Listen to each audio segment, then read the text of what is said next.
Hello everyone. দমদমলা মই YouTube চেনেলটোলৈ আপোনালোকক স্বাগতম জনালো। এয়া মই তিতাবৰৰ পৰা আহি আছো এক লং জাৰ্ণিত, মানে এক দীঘলীয়া যাত্ৰাত। ভাবিলো আপোনালোককো দেখুৱাও তাৰ কিছু অংশ।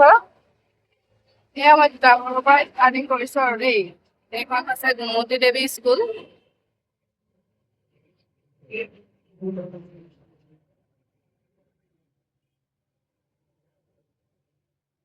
এয়া আছে চেৰী গাৰ্ডেন।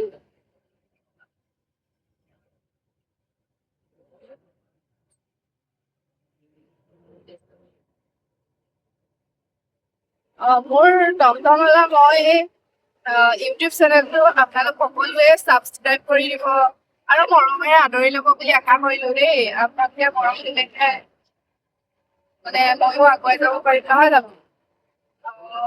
যিহেতু মোৰ চেনেলটোৰ নাম দমদমলা মই কিয় ৰাখিলো আপোনালোকে নিশ্চয় গম পাইছে ভিডিঅ' দেখি। যিহেতু মই চলাই থাকো সেইকাৰণে চেনেলটোৰ নাম ৰাখিলো দমদমলা মই। চেনেলটোৰ নামটো আপোনালোকে কেনেকুৱা পাইছে জনাব দেই, জনাবলৈ কিন্তু নাপাহৰিব।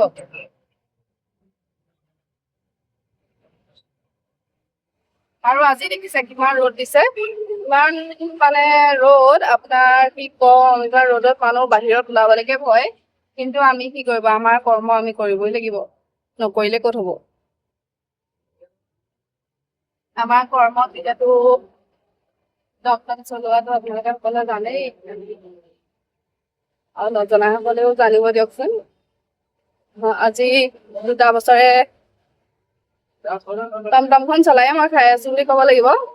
যিহেতু আপোনালোক সকলোৱে জানে মোৰ হাজবেণ্ড ঢুকুৱা আজি 2 বছৰ পাৰ হৈ গ'ল, আৰু সেই হাজবেণ্ড ঢুকুৱাৰ পৰা মোক সন্মানিটোক ডাঙৰ কৰিবৰ বাবে মই এই টমটমখন বাছি ল'লো মোৰ উপাৰ্জনৰ পথ হিচাপে। আৰু উপাৰ্জনৰ পথ হিচাপে বাছিও ল'লো, চলিও আছো, আৰু মোৰ বাচ্ছাটোকো ডাঙৰ কৰিছো।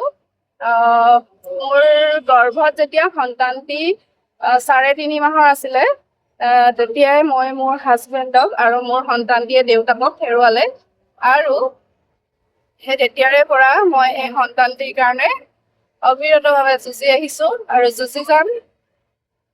সদায় আগুৱাই যাবলৈ চেষ্টা কৰিম, আৰু সন্তানটিকো এক সুস্থ জীৱন যাপন কৰিবলৈ সুযোগ দিম। কাৰণ চেষ্টা কৰিম আৰু দিব চেষ্টা কৰিম এজন দেশৰ সুনাগৰিক হিচাপে গঢ়ি তুলিবলৈ। আৰু সন্তানটি এতিয়া বৰ্তমান 1 বছৰ 8 মাহৰ হৈছেগৈ। আপোনালোকে হয়তো দেখিছে, মোৰ ফেচবুক পেজো আছে, ফেচবুক পেজত যিসকল বন্ধু বান্ধৱী আছে সকলোৱে দেখিছে। আৰু এতিয়া মই মোৰ জীৱনৰ সংগ্ৰাম এনেদৰে ভাবি আছো, যি 2 বছৰে সংগ্ৰাম কৰি আহিছো, কৰিয়ে আছো, কৰিও যাম ভৱিষ্যতলৈ। বাকী আপোনালোকে অলপ সঁহাৰি দিলে ভাল লাগিব। মানে ধৰক আপোনালোকৰ এটা উৎসাহে মোৰ কাৰণে, এটা আশীৰ্বাদে মোৰ কাৰণে যথেষ্ট।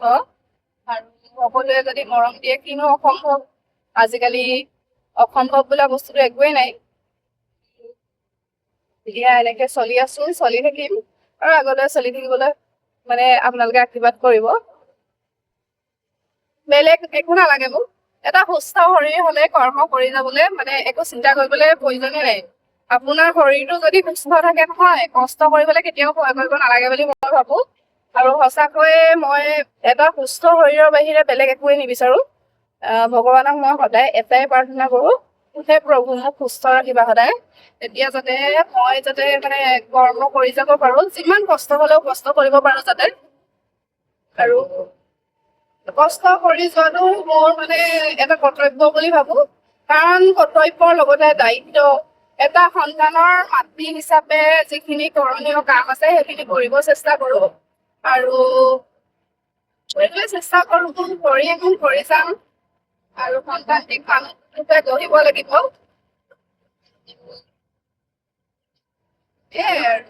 বাকী আপোনালোকে সাহস আৰু আশীৰ্বাদ দিব দেই, যাতে মই সন্তানটি এজন ভাল মানুহ কৰিব পাৰো তাৰ বাবে। আৰু কেতিয়াবা মোৰ জীৱনৰ বিষয়ে দুআষাৰ কম বাৰু আপোনালোকৰ লগতে শ্বেয়াৰ কৰিম, নহয় জানো? শ্বেয়াৰ কৰিম আৰু আপোনালোকে আছে মোৰ পৰিয়াল হিচাপে, আৰুনো কোন আছে। আৰু মোৰ এই টমটমৱালা মই চেনেলটোক আপোনালোকে মৰম দিব বুলি আশা কৰিলো। আৰু আপোনালোকৰ মৰমৰ অবিহনে মই একেবাৰে শূন্য। যিহেতু মই এইটো ইউটিউব চেনেল নতুনকে খুলিছো, আপোনালোক সকলোৱে ছাপোৰ্ট কৰিব দেই, তেতিয়াহে মই আগুৱাই যাব পাৰিম। বাকী মই ইউটিউব চেনেলটো খোলাৰ এটাই কাৰণ বা ফেচবুকত ভিডিঅ' বনোৱাৰ এটাই কাৰণ, মোৰ এই যাত্ৰাখিনি যাতে মই চিৰজীৱন সাঁচি ৰাখিব পাৰোঁ। কাৰণ ভৱিষ্যতলৈ এনেকৈ কষ্ট কৰি হয়তো মই ভৱিষ্যতলৈ সফল হ'বও পাৰোঁ, নহ'ব পাৰোঁ, কিন্তু সফল হ'লেও এই কষ্টখিনি মই চাব পাৰিম, বা বিফল হ'লেও কষ্টখিনি চাব পাৰিম। এই সময়ত মই ইমান কষ্ট কৰিছিলোঁ, কিন্তু কি কৰিবি, সফল হ'বই নোৱাৰিলোঁ নিজৰ মনটোকে সান্তনা দিবলৈ। আৰু সফল হ'লে ক'ব পাৰিম যে চা মই এটা সময়ত কিমান কষ্ট কৰিছিলোঁ, সেইকাৰণে আজি মই সফল হ'লোঁ। সেইবাবে এই কথাখিনি মানে একেদৰে সাঁচি ৰাখিব বিচাৰিছোঁ। আৰু মোৰ এই কষ্টখিনি মানে মানুহে কষ্ট কৰিবই লাগিব, কষ্ট নকৰিলেনো কোন চলিব পাৰিব, নহয় জানো? কষ্ট মানুহে প্ৰত্যেকজন মানুহেই কষ্ট কৰে জীৱনটো আগুৱাই নিবলৈ, জীৱনটো জীয়াবলৈ। আৰু কষ্টৰ মাজে জীৱনটো সকলোৱে আগুৱাই, কিন্তু কাৰোবাৰ কম কষ্ট, কাৰোবাৰ অধিক কষ্ট, কাৰোবাৰ মানে শাৰীৰিক কষ্ট, কাৰোবাৰ মানসিক কষ্ট, তেনেকুৱা মানে কষ্টৰ মাজেৰে চলে দিয়কচোন। আৰু মই মানে ভাবিছো, যিহেতু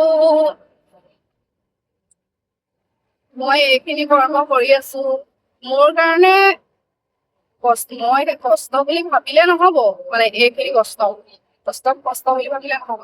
কিন্তু কষ্ট বুলি নাভাবি, ৰ'দক ৰ'দ বুলি নাভাবি, বৰষুণক বৰষুণ বুলি নাভাবি, এনেদৰে দুখ কষ্টৰ মাজেৰে যেতিয়া জীৱনটো জীয়াম, তাৰ মানে এনেদৰে নিজে জীয়াই থকাৰ মানে সুখবোৰে সুকীয়া, কি ক'ম আৰু। আৰু আজি কাৰো হাত নপতাকে এগৰাকী বিধৱা মহিলা হয়, কাৰো ওচৰত হাত নপতাকৈ নিজৰ মানে স্বাধীনতাৰে যেতিয়া মই দিনবোৰ পাৰ কৰিব পাৰিছো, সেইটো মোৰ বাবে বহুত সৌভাগ্য। সেইকাৰণে মই আপোনালোকৰ ওচৰৰ পৰা বেলেগ একোৱেই নিবিচাৰো, মানুহ অলপ সাহস আৰু অলপ মৰম, আপোনালোকে মোক মৰম দিব বুলি আশা ৰাখিলো। মানে মোৰ চেনেলটোক আঁকোৱালি ল'ব বুলি। আজিলৈ বাই বাই।